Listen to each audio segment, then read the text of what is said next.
Hi friends, welcome to cine family two. TV serial actor Mukesh Gowda. Mukesh గౌడకు తెలుగులో ఎంతమంది fans ఉన్నారో చెప్పనక్కర్లేదు. ముఖేష్ గౌడ గుప్పడంత మనసు సీరియల్లో రిషి క్యారెక్టర్లో నటించి మంచి పేరును, గుర్తింపును సంపాదించుకున్నారు. ముఖేష్ గౌడకు గుప్పడంత మనసు సీరియల్ మంచి పాపులారిటీని తెచ్చిపెట్టింది. ఇప్పటికీ ముఖేష్ గౌడ తన ప్రతి లేటెస్ట్ అప్డేట్స్ని ఎప్పటికప్పుడు షేర్ చేస్తూ ఉంటారు.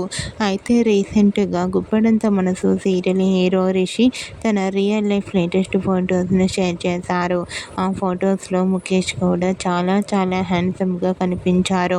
ఆ ఫొటోస్ చూసిన వారంతా రిషి సీరియల్ మరొకటి వస్తే ఎంతో బాగుంటుందని తన ఫ్యాన్స్ కామెంట్ చేస్తున్నారు. మీకు కూడా గుప్పడంత మనసు serial hero Mukesh Gowda real life latest photos మీకు నచ్చినట్లయితే మీ అభిప్రాయాన్ని మీ కామెంట్ రూపంలో తెలియజేస్తూ లైక్ చేయండి, షేర్ చేయండి. మరిన్ని ఇంట్రెస్టింగ్ అండ్ లేటెస్ట్ అప్డేట్స్ కోసం మా సినీ ఫ్యామిలీ 2 ఛానల్ని సబ్స్క్రైబ్ చేసుకోండి.